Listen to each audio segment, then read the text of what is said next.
w 30 minut. Ja oczywiście będę z Wami rozmawiała, jeżeli będziecie czegoś potrzebowali, to Wam pomogę. A Wy musicie po prostu spróbować taką narrację stworzyć. Ważne jest to, żeby uwzględnić w tym przyczyny i żeby w tym uwzględnić skutki. Możecie iść na zewnątrz. Kryzys klimatyczny zazwyczaj rozpatrywany jest w kontekście przyszłości. Globalna Północ już jakiś czas temu zauważyła kryzys klimatyczny i zaczęła podejmować różne działania, żeby mu przeciwdziałać. Mam na myśli jego negatywne aspekty. Globalne Południe już dawno było w kryzysie klimatycznym, ponieważ tam kryzys klimatyczny rozpoczął się wraz z epoką kolonializmu, ogromnego ucisku, niewolnictwa i eksploatacji zasobów naturalnych, jakie podejmowały kraje kolonializujące. I tu mam na myśli przede wszystkim naszą globalną północ, czyli nasz zachód. Myślenie o kolonializmie jako o systemie, który się już skończył, jest nieporozumieniem, a zmiany klimatyczne powinny być postrzegane jako rezultat jego spuścizny.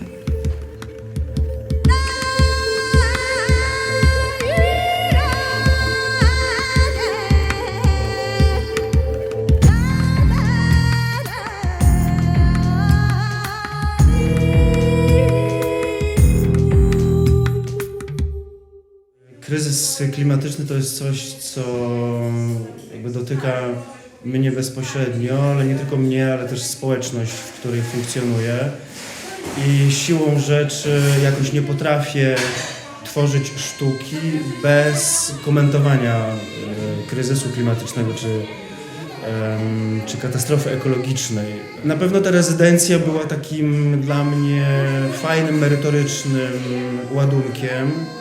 Dużo inspirujących rzeczy, takich dla mnie osobiście, od których mogę się odbić w swojej twórczości.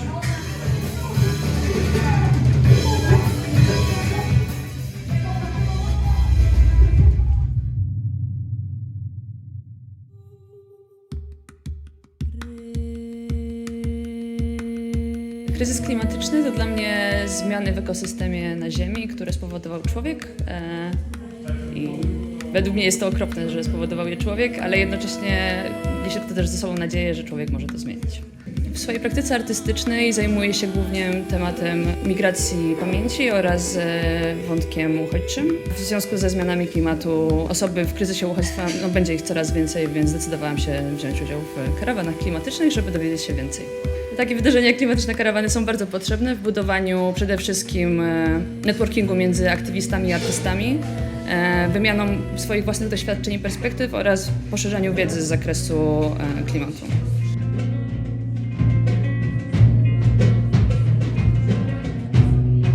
Warsztaty Climate Caravans i ta rezydencja artystyczna moim zdaniem generuje wśród tych ludzi nowe myślenie na temat zmian klimatu. Ta wymiana doświadczeń i przede wszystkim kontaktów, to dzięki temu mogą powstawać takie projekty, które mogą być długofalowe.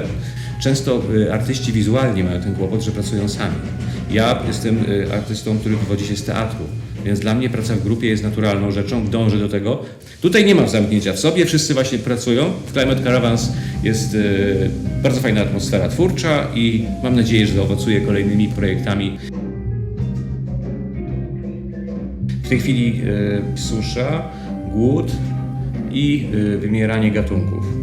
I myślę, że na tych trzech sprawach można by oprzeć nie tyle sztukę, co raczej aktywność społeczną. I teraz artyści muszą odpowiedzieć na ten temat, gdyż dotyczy ich to coraz bardziej. Moim takim nadrzędnym tekstem jest to, żeby przestać tylko obwiniać polityków, którzy wycinają lasy w Ameryce Południowej, ale przede wszystkim przypomnieć sobie, gdzie były nasze płuca Europy i gdzie były płuca Polski. Jest tak wspaniałe pole do działania, i tak duża energia w przyrodzie, można czerpać nieskończoną inspirację z przyrody. Artyści muszą swoją sztukę przekazywać w mediach. Nie mogą się poddawać cenzurze ani manipulacjom.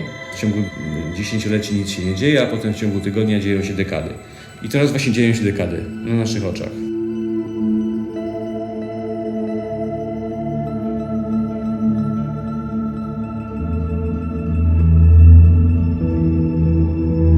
Kryzys klimatyczny klimatyczny jest dla mnie chyba największym motorem do działania, ale też największym koszmarem, jaki mam, jaki przez wiele lat śnił mi się po nocach i sprawił, że nie jestem w stanie decydować o swojej przyszłości.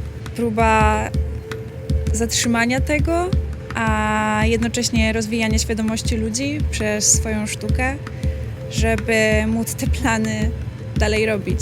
I to, że spotykają się tutaj 3 zupełnie różne środowiska, to, że nabywamy wiedzy merytorycznej, ale też działamy i tworzymy, jest dla mnie chyba największym takim medytacyjnym też doświadczeniem i dającym niesamowicie dużo nadziei.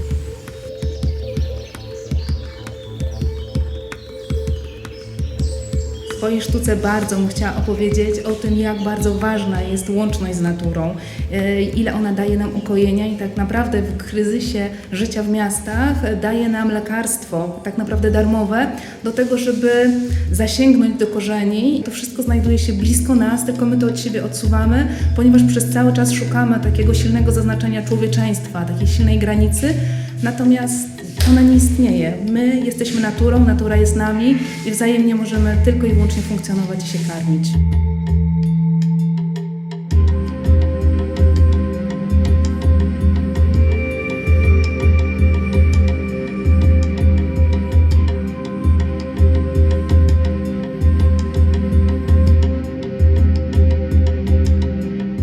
Kryzys klimatyczny jest po prostu zaburzeniem równowagi i działaniem niszczycielskim na ekosystem, w którym żyjemy. Zajmuję się tymi tematami, bo jest to jedyny sposób na to, żeby zagwarantować ciągłość życia, jakie znamy. Naturalnym naszym instynktem, który pozwoli nam przeżyć, jest celowe i świadome działanie na rzecz zwiększania świadomości klimatycznej, na rzecz przywracania równowagi, którą utraciliśmy zarówno wewnątrz siebie, jak i na zewnątrz. Kładę nacisk na to, żeby przywracać uważność na siebie i na uważność w kontakcie z przestrzenią. Wybraliśmy jako lokalizację miejsce w Krakowie, które jest naznaczone napięciem pomiędzy ingerencją człowieka i ekspansją natury albo przejmowaniem przez naturę tego, co człowiek wcześniej zaburzył. Następnym etapem jest znalezienie pewnej narracji, która będzie pozwalała przepracować absurd naszej banicji ze środowiska naturalnego. To, co jest dla mnie ekscytujące w Climate Caravans, to jest to, że mamy możliwość zderzenia ludzi z różnych światów. To się łączy z taką filozofią, którą ja bardzo głęboko w sobie noszę. To znaczy, że jeżeli chcemy rozmawiać o rzeczach ważnych, to rozmawiajmy w jak najbardziej różnorodnym środowisku, bo każda z tych osób, wnosząc swoją cegiełkę, jest w stanie ten temat rozszerzyć o poznanie, którego zwykle nie bylibyśmy w stanie osiągnąć.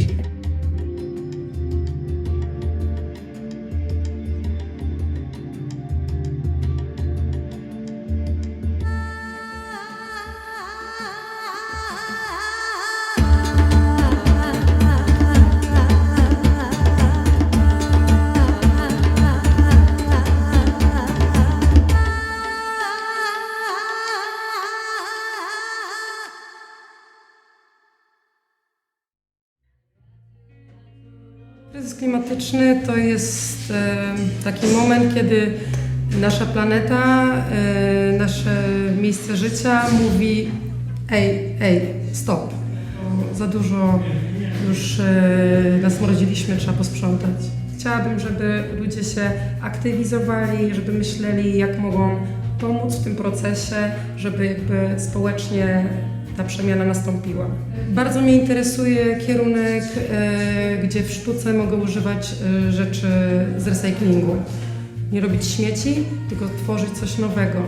Zabijanie meandrowania rzek w Polsce. To jest takie właśnie pokazanie, że my tak siłowo próbujemy tą planetę objąć, jakby to była plastikowa rzecz, a ona funkcjonuje jak natura, jest płynna, a my tylko w tym przeszkadzamy.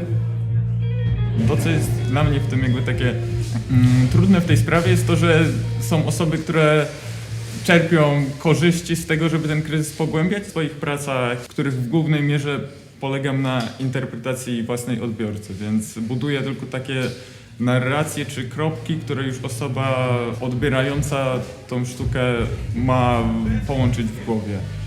Na wszystkich takich wydarzeniach dla mnie właśnie najważniejsi są ludzie. Ja czerpię bardzo dużą przyjemność z wymiany doświadczeń, z tego, że po prostu mogę poznać różne perspektywy i porozmawiać z ludźmi, których inaczej bym w ogóle nie spotkał. Dla nas jako Fundacji Otwarty Plan najważniejszą kwestią jest edukacja klimatyczna oraz w tym momencie praca z zespołami interdyscyplinarnymi, dzięki którym możemy tworzyć nowe metody edukacyjne, nowe metody pracy, dzięki którym chcemy dotrzeć do jak największej liczby osób, edukując ich, pozwalając im zrozumieć rzeczywistość, w której żyją, a także tą, która nadejdzie. Termin sprawiedliwość klimatyczna został spopularyzowany w latach 90. XX wieku i przede wszystkim miał pokazać nierówny wpływ, jakie zmiany klimatu mają na różne grupy społeczne, na kobiety, na osoby niepełnosprawne, osoby kolorowe czy ludność rdzenną. I to był niesamowity czas wymiany wiedzy, doświadczeń, ale też emocji i taka właśnie niesamowita wspólnota doświadczeń. Ja do tej pory nie przeżyłam czegoś takiego, bo to nie było typowe szkolenie, to nie był typowy wyjazd i warsztat, tylko to było wspólne dociekanie. Naprawdę niesamowite doświadczenie. Mam nadzieję, że uda nam się je powtórzyć i że będzie kolejna edycja.